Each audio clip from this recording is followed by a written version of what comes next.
Hello বন্ধুরা, আমরা আজকে পড়বো ইংরেজি। তো তোমরা তো সবাই জানো, যারা ডিগ্রি তৃতীয় বর্ষে আছো তাদের পরীক্ষা হচ্ছে গত মাসে 16 তারিখ থেকে শুরু হবে। তো আপনারা মাঝখানে যে কয়দিন ফাঁকা পাচ্ছেন, তো সেই সুযোগটাকে কাজে লাগান। তো সবাই তো জানো যে সবকিছু বিষয়ের মধ্যে ইংরেজিটাই হচ্ছে অনেক টাফ। তো আমি যেভাবে তোমাদের গাইডলাইন দিব, তোমরা যদি ওইভাবে পড়তে পারো, বুঝে বুঝে পড়তে পারো, তাহলে তোমাদের আশা করি যে আর ইংরেজিতে কোনো সমস্যা থাকবে না। তো চলো আমরা প্রথমে টেন্স দিয়ে শুরু করি, যেটা সর্বোচ্চ তোমাদের কঠিন মনে হয়। টেন্স দিয়েই তাহলে শুরু করি। টেন্স তোমরা তো জানোই যে টেন্স কত প্রকার, কি কি।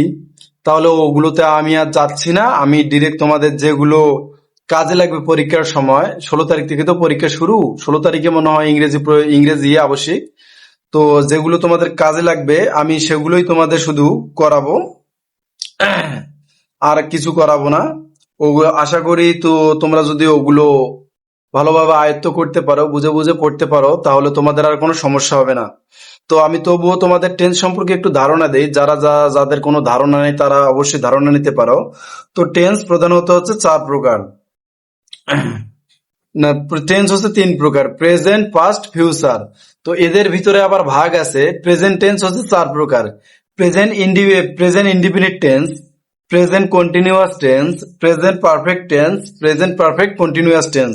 অনুরূপভাবে পাস্ট টেন্সও আবার 4 প্রকার: সিম্পল পাস্ট টেন্স বা past indefinite tense, past perfect tense, past continuous tense, আর পাস্ট পারফেক্ট কন্টিনিউয়াস। তদ্রুপ ভাবে তো হচ্ছে ফিউচার টেন্সও 4 প্রকার, যেমন সিম্পল ফিউচার বা future indefinite tense, future continuous tense, future perfect tense, আর ফিউচার পারফেক্ট কন্টিনিউয়াস টেন্স।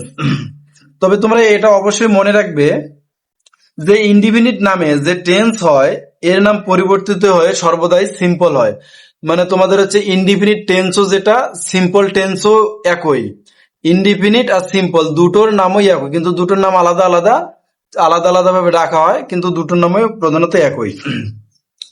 তাহলে আমরা যদি প্রেজেন্ট ইনডিফিনিট টেন্স দেখি, তাহলে প্রেজেন্ট ইনডিফিনিট টেন্সের গঠনটা হবে এরকম যে কর্তার পর ভার্বের প্রেজেন্ট ফর্ম বসে। কর্তা, যে কর্তাটা আছে, কর্তার পরে যে ভার্বটা আসবে প্রেজেন্ট ইনডিফিনিট টেন্সে সর্বদাই সেটা হচ্ছে বেস ফর্মে বসে।